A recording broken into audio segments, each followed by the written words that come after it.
How about this? Disney is finally taking full ownership of Hulu. It's back and forth. You hear the story yet, Dan? I was reading up on it today. Yeah, I'm doing a little industry catch up here on the channel probably tomorrow. So yeah. All right. Disney has announced that today it has completed its purchase of Hulu, agreeing to pay NBC Universal an additional $438.7 million for its stake in the streaming service and setting a long-running dispute.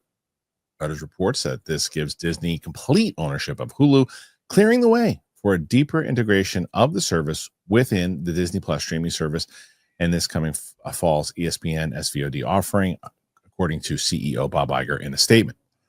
The amount goes on top of the $8.6 billion earlier payment Disney made to buy out Comcast as part of a previous minimum valuation of Hulu, in which Comcast had 33% stake in 2019. The transaction is expected to close by July 24th and follows a contractual appraisal process concluded on Monday, reports investing.com, with Iger saying, "We are pleased that this is finally resolved. We have had a productive partnership with NBC Universal, and we wish them the best of luck. Completing the Hulu acquisition paves the way for a deeper and more seamless integration of Hulu's general entertainment content with Disney Plus and soon with ESPN's direct-to-consumer product, providing an unrivaled value proposition for consumers." Disney generated annual revenue of $94 billion, while Hulu reaches around 53 million subscribers each month. Dan, for people who are like, well, what the hell does this mean for me? Like, if they're like, okay, I have Hulu, and what do I care? What does this mean overall for them? In the immediate future, not much. I mean, it's not like all of the stuff that's on Hulu currently from other networks and stuff is just going to disappear. But we are in the world of synergy. We're in the world of vertical integration, et cetera. And yeah, I mean, what this is going to do is, Disney has really, they've done well in catching up on the streaming front. This is just going to give them another foot to put forward. But I think that their long-term strategy is something that I'm curious to see. It is an interesting evolution for Hulu, which started out as this sort of paradise cooperative venture between all of the different companies, and now here we are. They're just owned by one of them again. So I think that it's sort of the end of an era when we talk about streaming and when we talk about the modern landscape. But I think in the short term, it's just going to be a blurring of the line, really, between that and Disney Plus. I think you're right, and I think that it's almost like it just turns them into more of a Netflix, right? To where they're almost like renting things out, and like you said, you're not going to. Because my initial question was, does that just mean like all the stuff that's already on there is going to go away? It's like, no, not necessarily. You're going to license stuff the way that's what a lot of these things should be doing anyway. That's how you like Netflix licensed stuff. That's how Netflix worked. Yeah, that's why it worked so well, yep. And everybody got so angry about it that they stopped doing it and said, "We're not going to license it to you. We're going to start our own." And here we are, 7, 8, 10 years later, and everybody realizes that the way that Netflix was doing it and working is, by the way, the best way to do it. You have to do it that way, because it's like if you can license stuff, and there are certain, and it doesn't mean you can't put stuff on your platform also. But what it means is that, look, maybe people, if you're Paramount Plus, not everybody wants you. Everybody wants you. So you gotta rent out some of your movies, rent out some of your things, rent out some of your shows. And I like what Amazon does too. You can get, like, for example, I've got the Peacock service that's like with the commercials, right?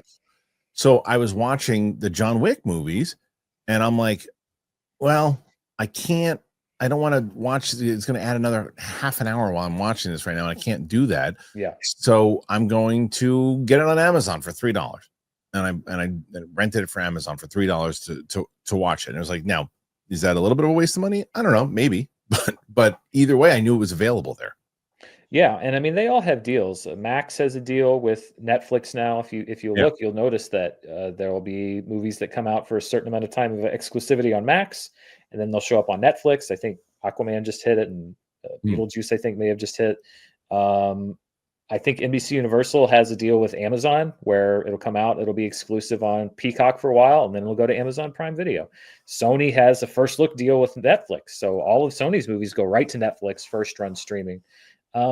That's really Disney, I think, is the only company right now that doesn't have a second run deal where it just goes and lives on Disney Plus, because they're Disney and they can afford for that to happen. And then Apple is floating in the middle of space, as Apple has always done. Right.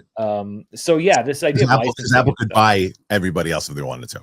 They could, yeah. Apple knows that, I don't subscribe to the idea that they don't care that certain projects lose money, but at the same time, they are in a better financial position than any of the other companies. The other companies seem to be like, it's like, what do we got going on now? And Apple's like, oh yeah, we got that thing that we do too. Yeah.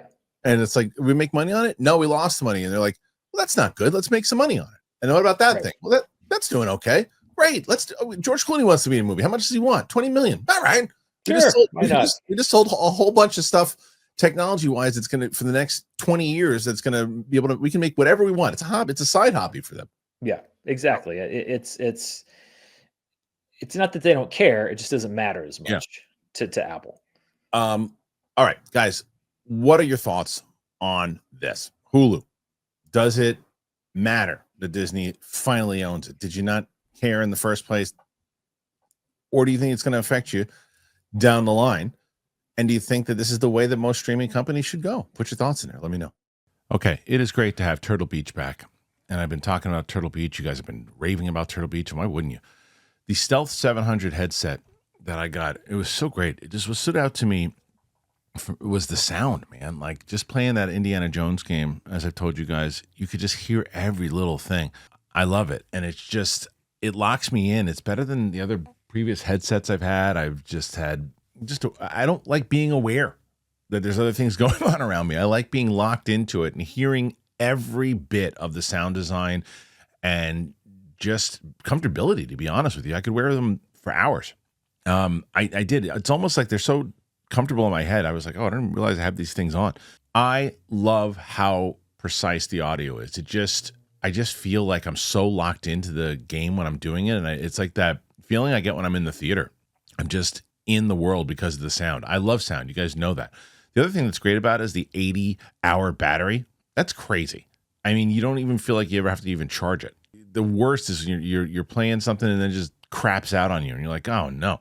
The Stealth 700, it has the industry's first ever cross-play dual wireless transmitter system. What it means is that you can seamlessly switch between your consoles and your PC with just a click of the button. It gets even better.